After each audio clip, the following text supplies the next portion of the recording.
Halo teman-teman semua, balik lagi bersama Story 3M dalam kelanjutan alur cerita manhwa yang berjudul Penyihir Jarak Dekat Terkuat. Baiklah, langsung saja kita masuk ke dalam alur ceritanya. Pada chapter sebelumnya, Luin telah mendapatkan relik Draka yaitu cincin kekebalan yang kebetulan berada di sebuah toko. Secara tidak sengaja, Luin marah bertemu dengan Irene Brius ketika sedang mencari sebuah buku tentang Quantum Mechanics of Magic and Sword.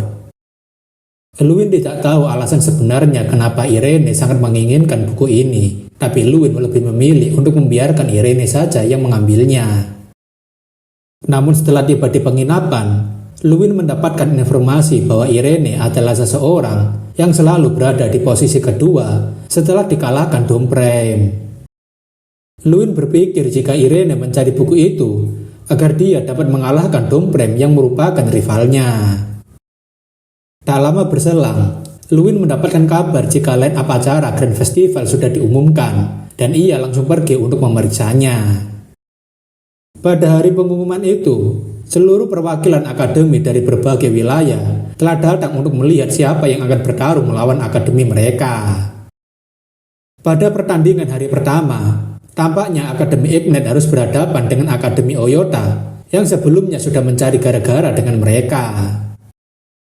Akademi Oyota yang melihat jika lawan mereka adalah Akademi atau disebut sebagai Akademi Bodoh, mereka merasa jika ini adalah kemenangan yang terlalu mudah untuk di hari pertama.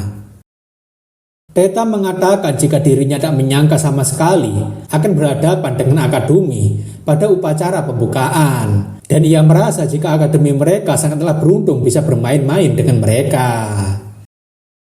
Luin sendiri sebenarnya tak menduga jika lawan pertama mereka adalah Akademi Oyota yang sebelumnya sudah mencari gara-gara dengan mereka. Terlebih, Luin mendengar rumor buruk soal mereka yang suka bermain dengan cara kotor, dan itu akan menjadi lawan yang buruk bagi akademi mereka yang ingin meraih kemenangan. Selain itu, Luin merasa akan cukup kesulitan untuk menghadapi mereka karena beberapa perwakilan Akademi Ignet sebelumnya sudah dibuat trauma oleh mereka. Teta tak henti-hentinya menghina Akademi Ignet dengan mengatakan jika lawan mereka adalah orang-orang lemah yang bodoh hingga tidak layak untuk dijadikan pemanasan, dan rasanya pertandingan nanti akan sangat membosankan. Tak hanya bajingan Oyota saja, beberapa akademi lain juga mengatakan jika mereka akan sangat beruntung jika mereka bisa bertarung melawan akademi yang bodoh dan lemah itu. Tapi bukannya marah dengan hinaan itu, Luin malah berpikir positif untuk memanfaatkan kesempatan ini untuk mengejutkan mereka semua. Luin yakin dengan semua hinaan ini, itu membuat semua orang akan terkejut dengan perubahan akademi mereka yang tidak sama lagi dengan Akademi Ignet yang dulu. Dikala Teta sedang sibuk menghina Akademi Ignet, Luin berbicara jika ia sudah menantikan momen seperti ini, dan itu membuat Teta berhenti bicara. Luin mengatakan jika ini adalah kesempatan yang bagus karena kelihatannya ada banyak sekali siswa yang berpartisipasi dalam Great Turnamen, dan Teta menanyakan apa yang akan Luin lakukan. Luin dengan suara yang keras kemudian memperkenalkan dirinya sebagai Luin Ardell yang merupakan perwakilan dari akademi yang mereka bicarakan sedari tadi, dan seketika itu Luin menjadi pusat perhatian semua orang. Luin mengatakan jika ia tidak akan bicara panjang lebar lagi, namun dirinya sekarang memiliki satu permintaan pada mereka semua. Luin ingin agar mereka semua tidak menyebut Akademi Ignet sebagai akademi lagi, karena sebutan itu tidak enak untuk didengar. Teta tentunya terkejut karena Luin bisa-bisanya berbicara lantang seperti itu, sampai meminta mereka semua agar berhenti memanggilnya akademi.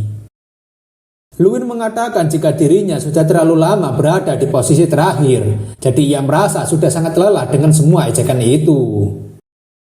Luin rasa jika ini bukanlah saatnya untuk terus-terusan menjadi akademi terbawah, karena sekarang Akademi Ignet akan mencoba menjadi posisi pertama dalam Grand Festival. Orang-orang itu tentunya tidak terima jika Luin menyuruh mereka agar tidak memanggilnya sebagai akademi karena kebodohannya, dan mereka ingin agar Luwin berhenti menjadi sok tangguh. Theta juga mengatakan Luwin itu siapa sampai berani berbicara seperti itu. Apalagi ini bukanlah kompetisi tingkat tetangga, jadi jangan konyol jika akademi mau mencapai posisi pertama. Luwin mengingat perkataan dekan akademi jika Luwin adalah kandidat pemenang yang berbeda dengan kandidat lainnya dan jauh lebih berbahaya dibandingkan kandidat lain. Jika Theta begitu penasaran, Luwin akan memberitahu Theta jika dirinya adalah senjata tersembunyi Akademi Ignet yang akan menjadi kartu as mereka. Sekarang kita berpindah ke penginapan Akademi Oyota, di mana mereka sekarang membicarakan soal Luwin yang dulunya adalah seorang murid gagal. Semua orang sangat penasaran bagaimana bisa seorang murid gagal tiba-tiba menjadi seorang perwakilan akademi. Belum lagi dia tidak pernah mengikuti kompetisi apapun. Ketika mencari informasinya, semua orang sendiri heran dengan kondisi Luwin yang tiba-tiba berubah 180 derajat di awal semester dan menjadi seorang monster dengan nilai yang sangat tinggi.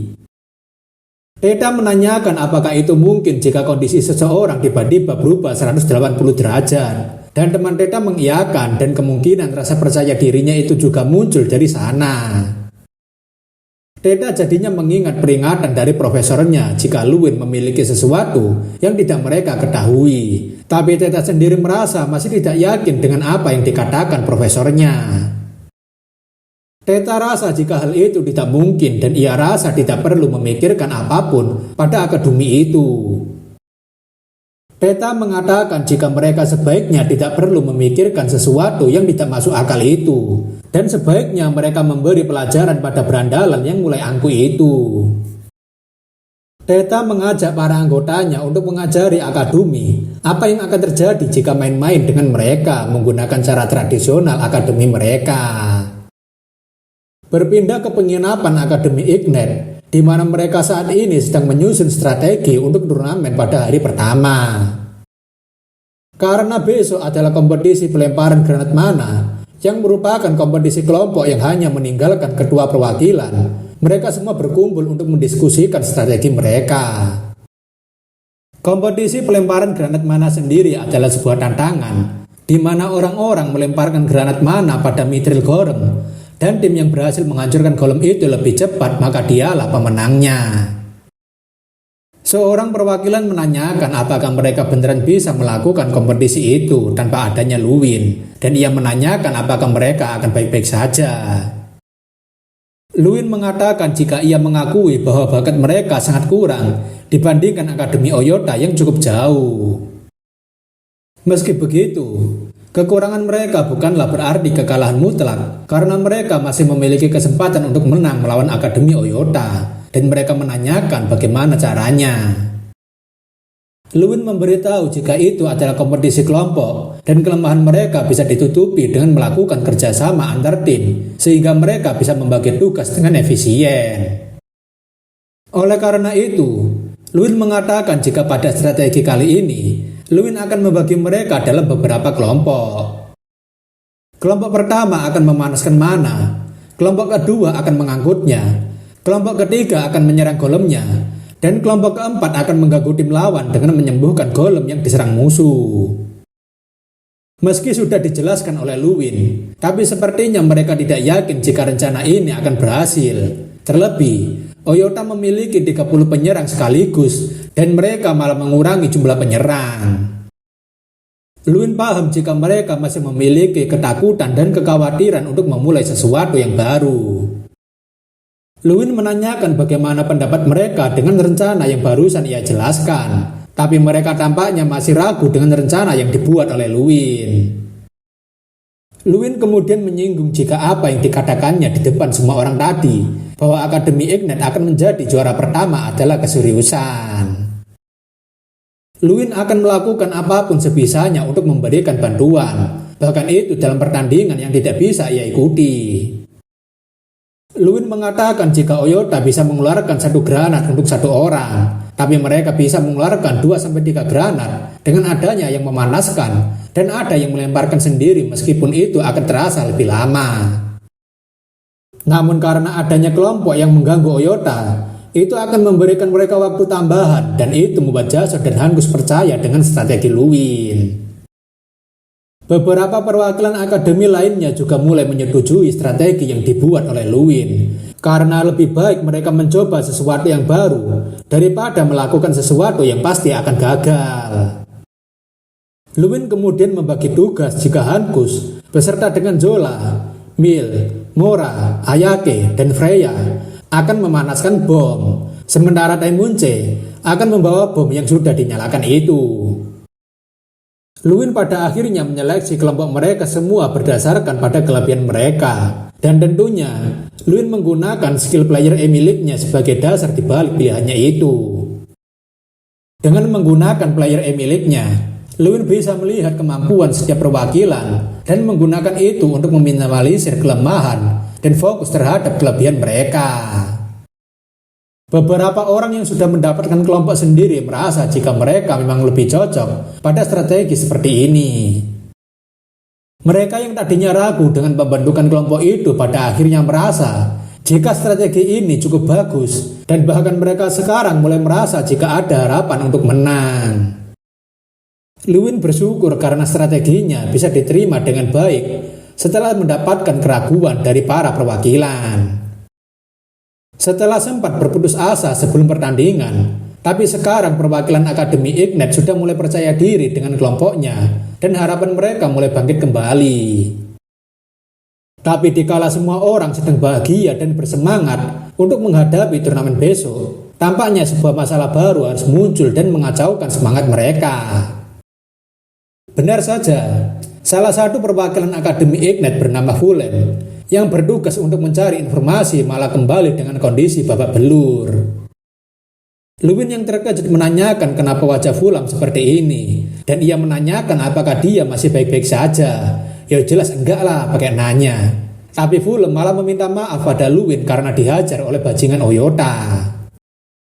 Fulham memberitahu jika bajingan Oyota itu tiba-tiba menyeretnya ke penginapan akademi mereka bersama dengan kawan-kawannya untuk menghajar dirinya, dan itu membuat Luwin jadinya sangat marah. Hari itu juga, Luwin mengabaikan peringatan dari Profesor Heidel dengan mendatangi penginapan Oyota yang telah membuat perwakilannya babak belur. Teta mengatakan jika dirinya sudah menduga bahwa orang bodoh seperti Luwin pasti akan benar-benar datang kepadanya. Namun dengan wajah mengejek, Teta mengatakan memangnya apa yang bisa dilakukan oleh seorang perwakilan akademi padanya, dan ia yakin jika Luwin sudah terlalu sombong. Luwin dengan wajah tegasnya mengatakan agar Teta Malkiri segera keluar penginapannya saja jika ia memiliki urusan dengannya, dan sebaiknya jangan gunakan cara seperti seorang pecundang.